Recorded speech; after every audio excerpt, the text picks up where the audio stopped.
وہ دیکھو آسمان، سامنے چھت پہ دو بچیوں کے کتنے خوبصورت بال ہیں، ماشاءاللہ شکل سے کسی اچھے گھر کی لگ رہی ہیں۔ صحیح کہا تم نے ردا، اسما نے ردا کی بات سے اتفاق کرتے ہوئے کہا ہے۔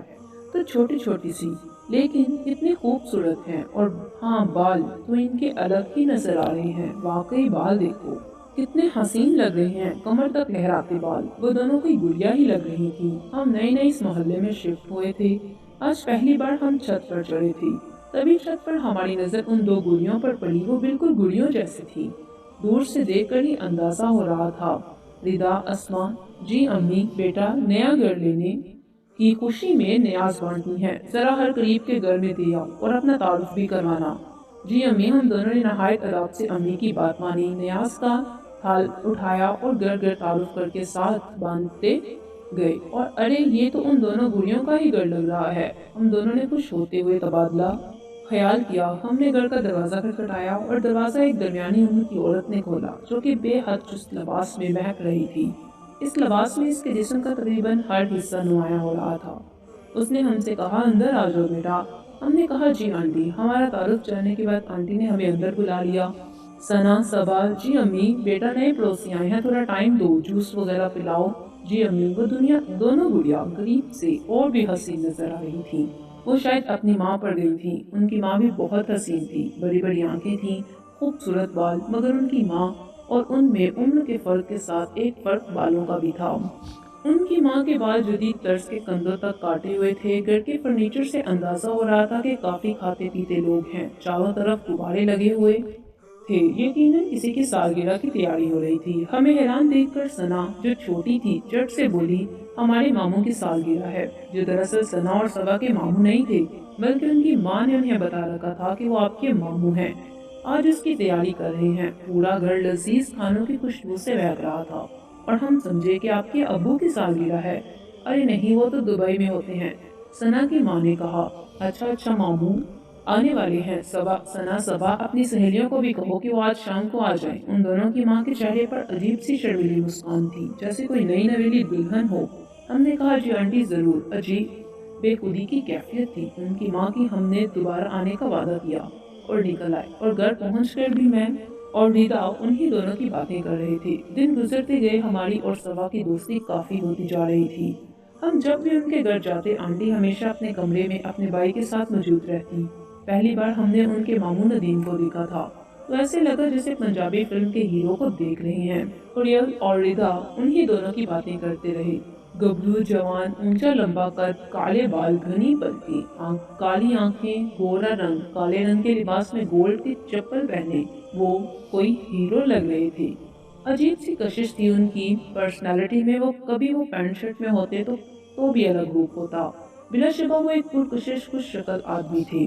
ثنا، صبا کے ساتھ ہماری دوستی دن بدن گہری ہوتی گئی۔ آپ کی ماما ٹھیک ہے؟ جی آنٹی امی بالکل ٹھیک ہے۔ کسی دن آپ بھی ہمارے گھر آئیں بیٹا، جلد آؤں گی۔ صبا کی امی بھی ایک روز ہمارے گھر آئی اور امی کے ساتھ ان کی دوستی ہو گئی۔ امی اور رانی آنٹی اکثر ایک ساتھ بازار جانے لگی۔ ماما کی اور صبا کی امی کی دوستی جلدی پروان چڑھتی گئی، اور اتنی ہی جلدی ہم نے محسوس کیا کہ ہماری امی اب صبا کی امی سے بیزار سی رہنے لگی ہیں۔ وہ اکثر صبا کی امی کے آنے پر بہانہ کر دیتی تھی کہ کہہ دو میں گھر پر نہیں ہوں۔ امی کا یہ رویہ ہماری سمجھ سے بالاتر تھا۔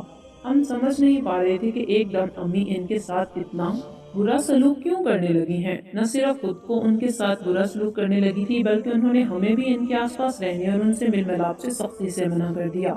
ہم دونوں کی سمجھ سے یہ بات بالاتر تھی۔ اسی دوران گرمیوں کی چھٹیاں آ گئی۔ ہم نانوں کے گھر اسلام آباد چلے گئی۔ 3 مہینے چھٹیاں گزرنے کے بعد جب ہم واپس گھر آئے تو امی کو یہ اندازہ ہوا کہ ہم اسٹڈی میں بہت پیچھے رہ گئی ہیں۔ امی نے ہمارے لیے گھر کے قریب ٹیوشن کا ارینج کر دیا۔ کسی سے تعلق بن جائے تو نہ چاہتے ہوئے بھی وقت آپ کو بار بار اس کے سامنے لے جاتا ہے۔ ایسے ہی ہمارے ساتھ بھی ہوا۔ امی نے جس ٹیوشن پر ہمیں داخلہ کروایا، وہاں ثنا اور صبا بھی پہلے سے آتی تھی۔ ہمیں دیکھتے ہی وہ خوش ہو گئی تھی۔ اندر ہی اندر خوش تو ہم بھی تھے، مگر امی کی ناراضگی کے ڈر سے ہم زیادہ پرجوش انداز میں ان سے مل نہ سکے۔ آج مگر انس، ثنا، صبا بہت اچھی لگ رہی تھیں۔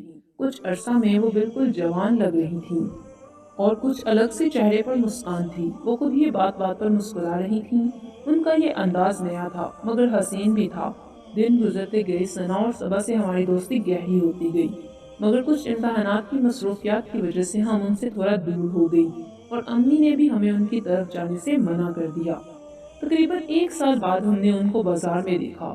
وہ دونوں بالکل جوان ہو گئی تھیں۔ ہمیں وہ زبردستی اپنے گھر لے گئی، مگر یہ وہ گھر نہیں تھا جہاں وہ اپنے ابو کے ساتھ رہا کرتی تھی۔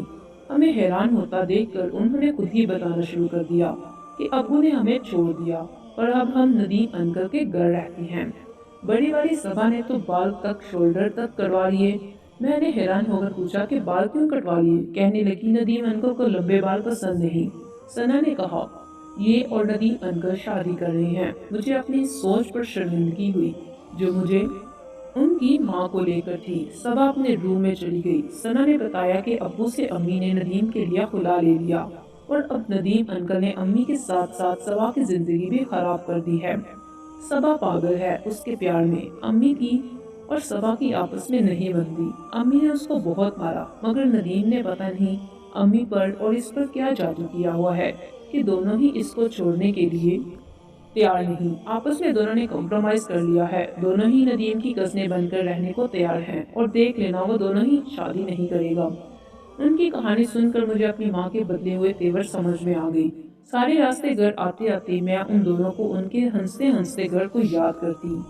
اس رات میں سو نہ سکی۔ چھوٹی سی بچی کو اس کی ماں نے اپنی حبس کی وجہ سے تباہی کی طرف دھکیل دیا۔ جس عمر میں بچیاں دوپٹہ بھی ٹھیک طرح سنبھال نہیں پاتی، اس عمر میں وہ اپنی عزت لوٹا بیٹھی۔ میں بہت تکلیف میں رات گزری۔ صبح سر درد کی وجہ سے کالج بھی نہ جا سکی۔ وہ کہتے ہیں نا، ایک سمجھدار عورت ایک خاندان کو سنوار دیتی ہے اور ایک بے عقل عورت ایک نسل تباہ کر دیتی ہے۔ ان دونوں کی ماں نے بھی صرف اپنی حبس کی وجہ سے اپنی آنے والی شاید کئی نسلیں تباہ کر دی تھیں۔ ندیم ان کی فیملی کو لے کر ملتان شفٹ ہو گیا اور ہم لوگوں نے بھی سکھ کا سانس لیا۔ میری بہن کی بھی شادی ہو گئی اور ہم سب اپنی دنیا میں مگن ہو گئی۔ میری بہن وقت گزرنے کے ساتھ ساتھ 2 بچوں کی ماں بھی بن گئی اور اب گھر میں میری شادی کے چرچے تھے۔ میرا ہونے والا شوہر کینیڈا میں جاب کرتا تھا اور مجھے بھی کچھ سال بعد وہی شفٹ ہونا تھا۔ یہ میرے سسرال والوں نے پہلے ہی طے کر لیا تھا۔ شادی کی شاپنگ چل رہی تھی کہ اچانک بازار میں مجھے ایک چہرہ جانا پہچانا سا لگا۔ ارے یہ تو صبا ہے۔ میں نے امی کو دیکھا۔ ہاں ثنا، اور اس کی امی بھی ہے۔ ہاں ہاں بالکل وہی ہیں ہونا۔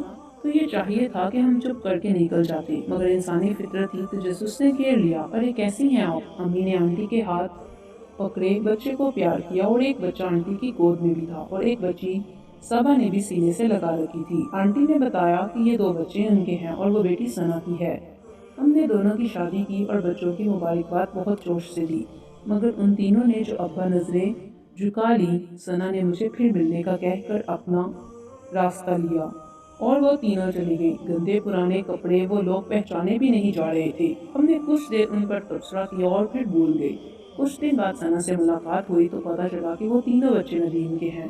اس نے ماں بیٹی دونوں کو گندا کیا اور شادی کیے بغیر بچے پیدا کروا کر چھوڑ دیا اور خود ایک شریف خاندان کی لڑکی سے، اپنی ماں کی پسند کی لڑکی سے شادی کر لی۔ ثنا اس کے قابو میں نہ آئی تو اپنے دوست کو بھی اس کے پیچھے لگا دیا اور دل بڑھنے پر وہ بھی ثنا کو چھوڑ گیا۔ اب ثنا اور اس کی امی اپنے بچوں کا پیٹ بھرنے کے لیے آسان حل تلاش کرتی ہیں کہ وہ اچھے گھروں سے تھی اور محنت کرنے کی عادی نہیں تھی تو وہ جسم فروشی میں پڑ گئی ہیں۔ مجھے یہ سن کر اپنے کانوں پر یقین نہیں آیا۔ اس طرح دیکھتے ہی دیکھتے گھر برباد ہو گیا، سب بکھر گیا۔ ان کے سگے باپ نے بھی دوسری شادی کر لی اور اب اس کے دل میں اور نہ گھر میں جگہ تھی۔ اور پھر میری آنکھوں نے وہ منظر بھی دیکھا۔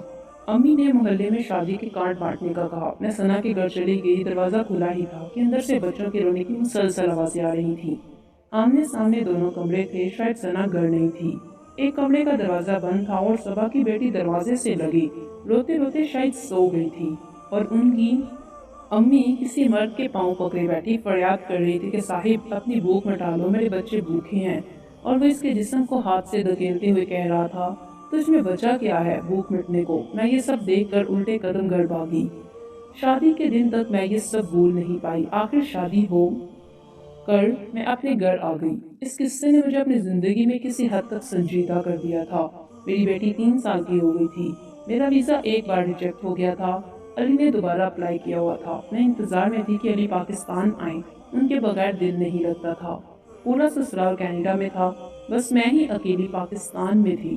نور اب بہت اپنے پاپا کو مس کرتی ہے، تو میں اکثر اس کو قریب سوسائٹی کے گارڈن میں گھمانے لے جاتی۔ سلائیڈ لیتے ہوئے پاؤں پھسلا اور نور گر گئی اور گرتے ہی سر سے خون بہنے لگا۔ ایک جوان لڑکے نے فوراً نور کو اٹھایا اور کلینر کی طرف بھاگا۔ میں بھی تیزی سے اس کی طرف بھاگی۔ نوجوان نے نور کو مرہم کروا کے چاکلیٹ دلوا دی، باوجود میرے منع کرنے کے، اور گھر تک چھوڑنے آیا۔ اوکے گڑیا، اب ماموں کو اجازت دو، کل ملیں گے۔ ٹھیک ہے ماموں۔ نور نے ماموں کہہ کر دروازہ بند کر دیا۔ ماموں، میرے کانوں میں جیسے کسی نے کھولتا ہوا سیسا ڈال دیا۔ منظر آنکھوں کے آگے پوری فلم کی طرح گھوم گیا۔ آج ماموں کی سالگرہ ہے، میرے بچے بھوکے ہیں۔ نہیں نہیں نور، نہیں ماموں نہیں تھا۔ یہ کون تھا ماما؟ نور نے معصومیت سے پوچھا۔ ڈاکو تھا میری جان، ڈاکو۔ وہ کون ہوتے ہیں ماما؟ جو بچوں کو چاکلیٹ دے وہ ڈاکو ہوتے ہیں؟ ہاں بیٹا، یہ بھی ڈاکو ہوتے ہیں، بس طریقہ واردات مختلف ہوتا ہے۔ ان کا ڈاکو سب سے خطرناک ہوتے ہیں۔ یہ گھر نہیں لوٹتے، یہ زندگیوں کو، نسلوں کو، آخرت تک سب کو لوٹ لیتے ہیں، سب کچھ لوٹ لیتے ہیں۔ میری جان دور رہو ان سے۔ ماما نے، میں نے اچھا کیا نا دروازہ بند کر دیا؟ ہاں میری جان، بہت اچھا کیا۔ اور نور کو لگا کر نہ جانے کتنی دیر سکتی رہی۔ تو ناظرین، یہ تھی آج کی ویڈیو۔ امید کرتی ہوں کہ آپ کو یہ ویڈیو پسند آئی ہوگی، تو ویڈیو کو لائک کرنا مت بھولیے گا۔ تو چلیے ملتے ہیں کل اس سے اچھی ویڈیو کے ساتھ، تب تک کے لیے اللہ حافظ۔